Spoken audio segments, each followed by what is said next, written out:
Welcome to another edition of Suits Talk. I'm your host, Aaron, and as always, I'm joined by my main man, Nick. Today, we're talking about Suits Season 4, Episode 2, titled Breakfast, Lunch, and Dinner. Nick, what'd you think of the episode? I also want to say off the bat that the title is hilarious once you finish the episode. Overall, though, 6 out of 10. Not my favorite.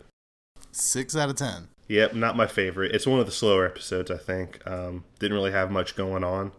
And when it did have stuff going on, it kind of led to empty points, I think. I agree that it was a slow episode, but I think it was a good episode. Sometimes with slow episodes, it's like there's no content. But this was good. It was just it was slow to develop. I think the second half of the episode was a lot better than the beginning. The beginning was kind of just baseless. Well, it's slow to our conventions because we're expecting this Harvey Mike drama. That's what we've been teased. That's what we saw last episode. So I think we're just expecting that. But instead we get more of a Lewis development with Katrina and him getting the new office. I think the episode was more Lewis-centric, or at least more secondary character-centric than it was main character. I mean, a lot went on with Harvey and Mike. Yeah, but I mean, it seemed like bulk of the episode because you have the beginning where Lewis is prepping that presentation, and then he meets Jeff, and they tag team together, and then he gets the office, and I thought it was more Lewis-centric than Mike Harvey. Okay, well, before we go any further, I would give the episode a solid 7.2. 7.2? That's so specific. Well, that's the number that came to my head when I thought of the episode. 7.2. Why the 0.2? Where did that come from? It's a 7. Just don't question me. I'm so that you host. Just saw it. You're the co-host. I'm telling you, it's a 7.2. End of story. We're moving on. So at the beginning of the episode, I kind of noticed something that, I mean, in the first episode of the season, it could have just been like a thing that they did for that episode. But now, 2 episodes in, I'm starting to think that this is going to be a trend. I feel like the only comic relief that the show has right now is Lewis. I mean, I think I'd agree. He's always sort of been the comic relief, though. And, Rick Hoffman plays the character to perfection because I think when they gave him the character, I think he really understood who he was because he's sort of good and bad at the same time, because, like, there's some episodes where you hate Lewis, and then there's other times, like this episode, where you're like, man, I feel so bad for the guy. Like, he always gets crapped on at Pearson Specter. Well, I don't think he's always been the main. I think in previous seasons when we had Harvey and Mike together, we kind of had them creating some comic value there. Like there's always something funny or some snide like reference that they were making, and we're not seeing that anymore because they're not together anymore. So now all their interactions are fiery battles. So would you say that they're being excessive with the Lewis comical relief? I think at the beginning of this episode, I said to you after the second or third commercial break that I felt like they were being excessive with the comic relief, especially after the whole thing with Jessica. Like he was hallucinating her saying, "You suck, you suck, you suck." It was funny. I laughed, but I just feel like they were playing up Lewis too much because he's a funny character, but there needs to be things that go on with him on the screen that aren't them trying to make us laugh with him. And so, of course, after I say that, the rest of the episode, he's completely serious. Yeah. And we get a completely serious plot line for him. So I guess it's kind of a moot point now. The only thing I hope is that they don't overdo his character traits. It's called Flanderization. It's popularized from The Simpsons, where you had Homer Simpson and you had the next door neighbor, and he was this overly devout religious guy, and it was kind of funny at first, and then they just kind of exaggerated his traits. And I hope they don't do that with Lewis, or they just kind of exaggerate him being kind of weird, because we saw him talking to a chair, hallucinating. He was writing in a diary, and he has a diary as well as his dictaphone. It's just it seems to me like they keep adding on things weird that he does because it's funny, and it does make me laugh, but I hope his character doesn't become consumed by it. I don't think I like that. Yeah, I agree with that. And also, I also said it was a Lewis-centric episode, but we also saw a lot more interaction with Katrina and Lewis than we've seen in previous episodes. I mean, we did see a lot of it in the last episode, but that's true. When you only have one episode to go on, it's hard to look for trends. But now it's like, okay, we've got 2 episodes. Maybe we'll see if we see, hey, we've still got Katrina a lot of screen time in the 3rd and 4th episode. It's like maybe they really want to go in this direction and make her a character. Yeah, I mean, we definitely see a lot of interaction between Katrina and Lewis, but did you feel like that exchange between them was kind of too vulgar for Suits? Like, it was one of those things where it dropped, and I was like, oh, that's hilarious, and I was like, ugh. Well, it makes me wonder if, because, at this point, Suits is a TV giant.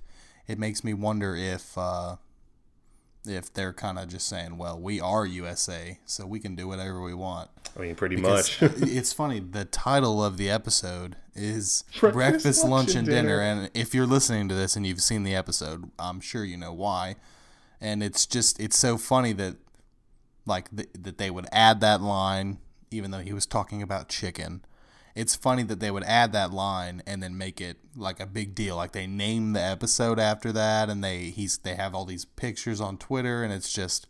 Well, I think it goes back to what I was saying, is it's a really Lewis-centric episode, and I'm glad it was, because I think if we have too much of the Harvey Mike stuff unfold too often, it's not going to feel natural. So we need to flesh out the other characters. I don't want Jessica and Jeff and Lewis to take a backseat to Harvey Mike, Rachel, Harvey Mike, Yeah, I mean, and on top of all of that, we did have some plot development for Lewis this episode, which I kind of hit on earlier. Lewis we saw, I mean, not really a blossoming friendship, but we saw some friendship development there with Lewis and Donna. Maybe not friendship for Lewis, but friendship development there for them. And even though the episode started off bad for Lewis and Jeff, I think that we saw the beginning of the next big 1-2 punch at Pearson Specter. Because we know Harvey and Mike are never coming back, so... Or they are maybe they will back. At the end of the season. They will be back. It'll be back before the end of the season. And just to go off that point with Donna and Lewis, it's funny that she gave him the gift as like a friend, and she even calls him a friend. She says something like, bitter memories turn bittersweet when you share them with a friend. And Lewis, being Lewis, takes that and is like, oh, and he takes the picture when she leaves and puts it on his desk and gives this little smile, lights up like a Christmas tree. Right. So I don't know if there will be romantic. I think they're just teasing that, as always. I think it's just will be something Lewis has a crush on Donna or something. It causes an additional rift between Harvey and him. Lewis has always had a thing for Donna. Yeah, but I don't think it's been as prominent or defined, as it is in this episode. I don't think Donna will ever have a real love interest on the show. I'm sorry, all of you Darby promoters, but it's never going to happen. So it's just stop discussing Donna romantic, because it's never going to happen ever. Well, at the beginning of the episode, when we saw Jeff and Lewis and they were kind of facing off against each other, yelling and screaming back and forth, I thought, firm divided, maybe Lewis and Jeff will have a rift, and that'll hit with Jessica for making Jeff senior partner before Lewis. We already saw how that kind of tortured him a little bit. Lewis is already a senior partner. I mean, a senior partner. Name partner. She didn't make Jeff a name partner. This just went so wrong. This just went so wrong. That is going in the bloopers at the end. I messed that up. Dominating you. You can just keep that in. What I meant to say was was that it caused a rift because it took him forever to go from junior partner to senior partner, and this guy just walks in. It's like, hey, I'm senior partner, and he just kind of has this breakdown, And he gets the corner office.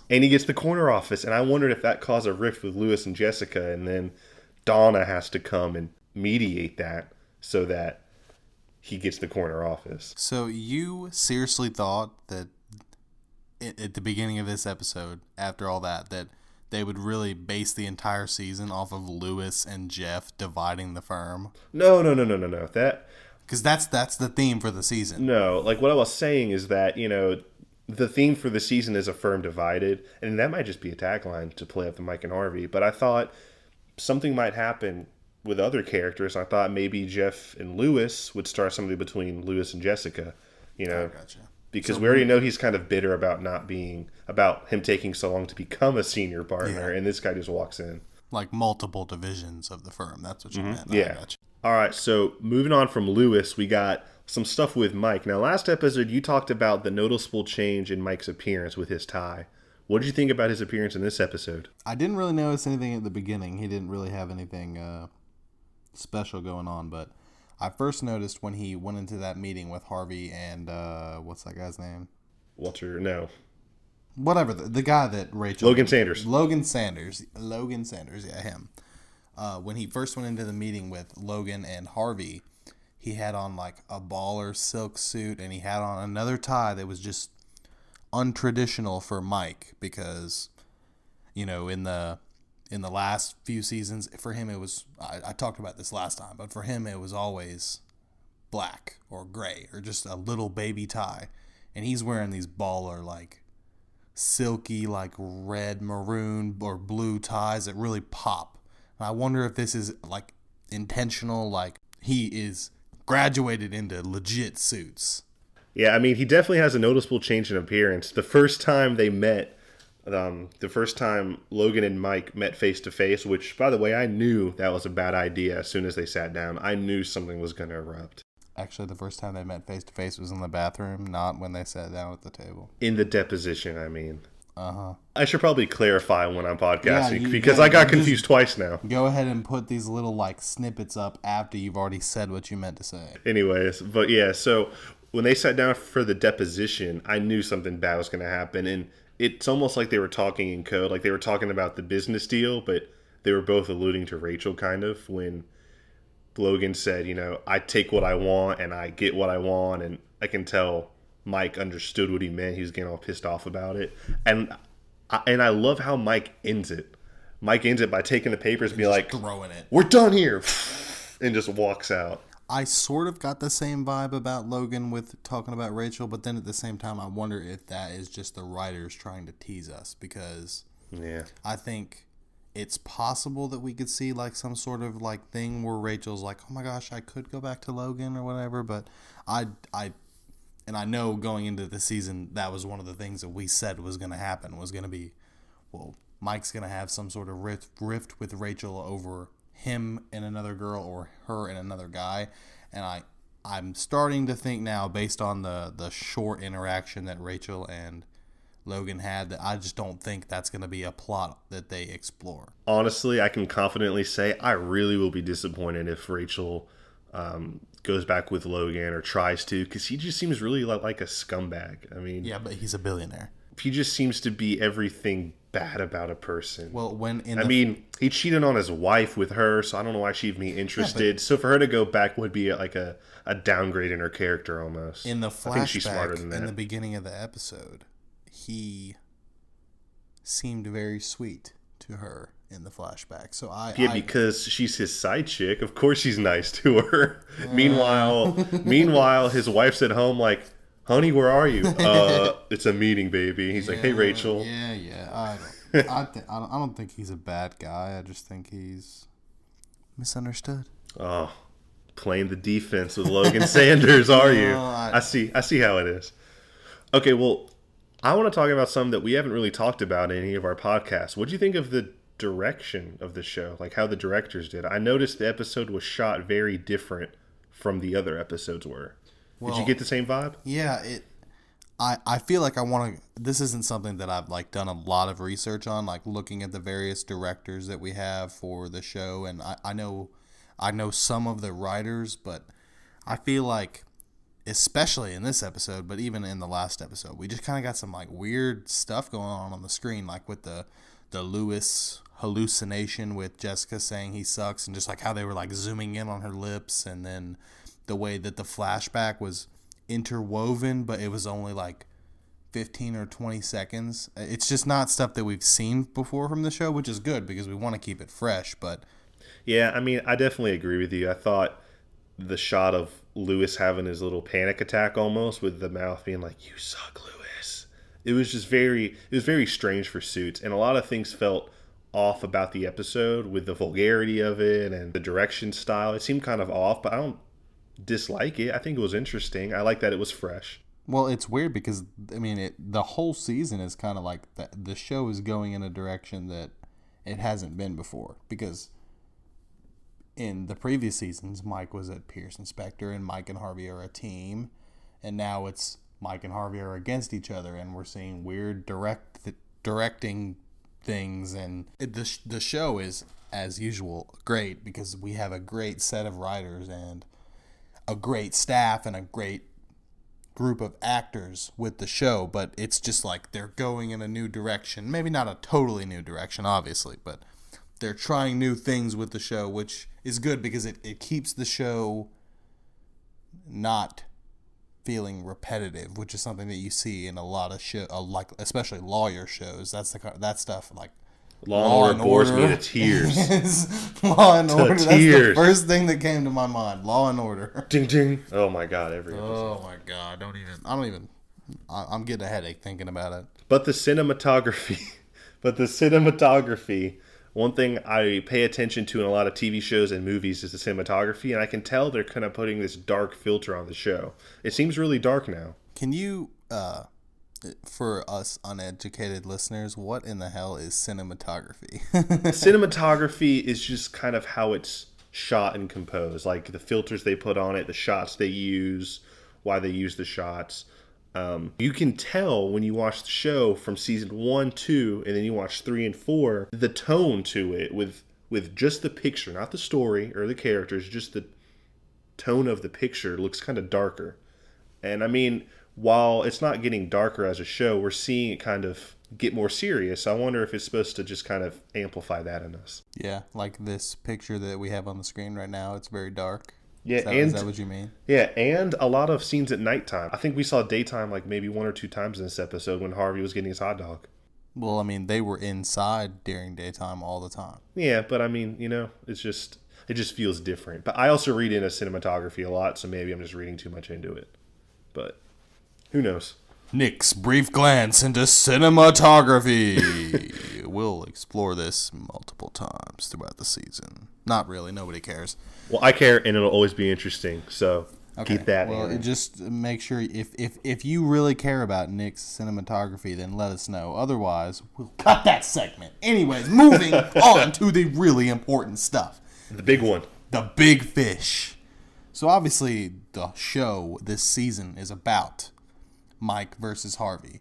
And I feel like in this episode, it was definitely like a roller coaster ride because for the first 30 minutes, we saw Mike just dominate Harvey at every turn. And then Harvey pulled the thing with the union and the pension, and Mike was just like destroyed, and Sigwell told Mike that he was done and it was over. And Mike begged Harvey, which is not something I really expected to see. And then Mike won in the end. Well, he didn't die. When Mike was in the meeting with, what's that guy's name?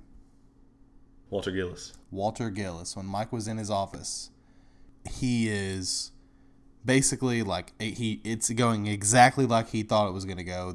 Walter Gillis thinks he played him, blah, blah, blah, blah, blah.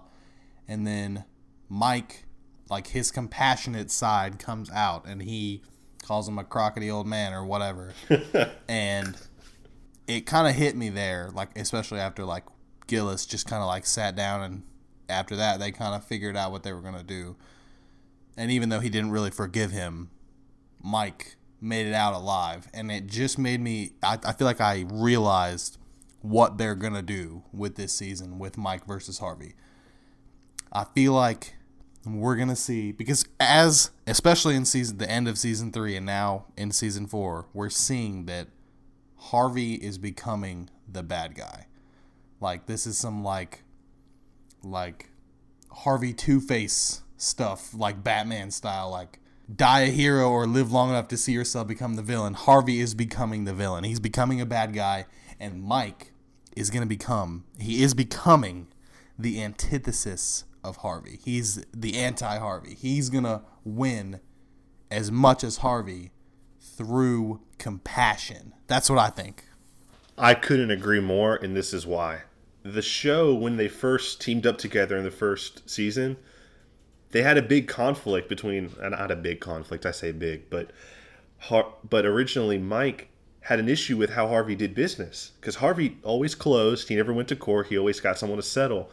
And even if it meant screwing over this person or this person, Mike doesn't want that. So Mike's always had that compassionate side to him. And I think we deviated from it because he was under Harvey's wing so long. It's not really a deviation. It was more Mike became Harvey. And then now Mike is against Harvey. And the compassionate Mike is coming back.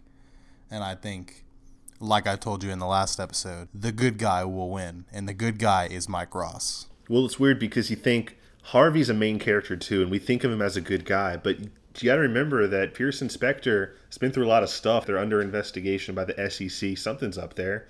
And even though Harvey's a good lawyer, I don't know if he's a good lawyer, if you know what I mean. I mean, I don't think you can settle consistently without being kind of shady in your tactics, and we've talked about that. I mean, I think he's kind of sleazy sometimes. I remember... Sometimes? I mean, I remember in this episode that you said, wow, Harvey's kind of a sleazeball sometimes. But maybe that was just because we saw Mike being compassionate and immediately after we see Harvey not.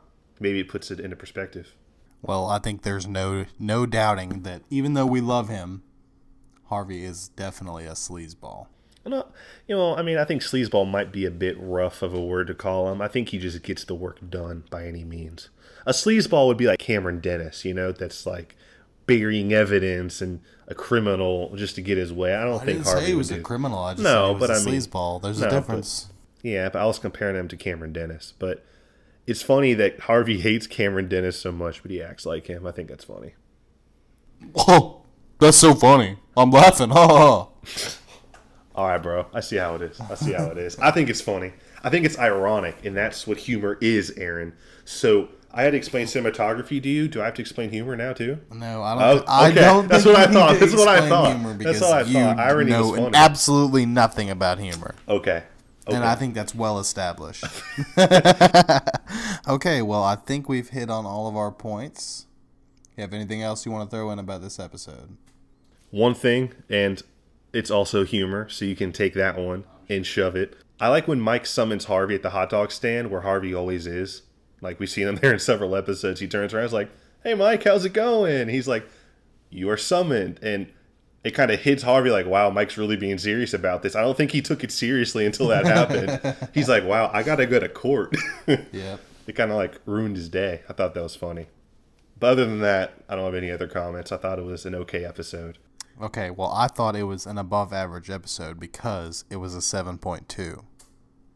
I mean, obviously, I say it's a 6. You say 7.2, so it's going to be better to you. Are you guys hearing this? This guy does not. It was mediocre. This guy does not appreciate Suits. It was the worst Suits episode would get like a 5 from me, like the absolute worst episode. It's a big claim to say it's a 6, so I'm not a big Suits fan. So you're saying that this episode is only one step above the worst Suits episode? That's okay. First of all, you set the criteria as the worst episode as a 5, not me. Well, I'm a bigger Suits fan than you, so I get to set the criteria.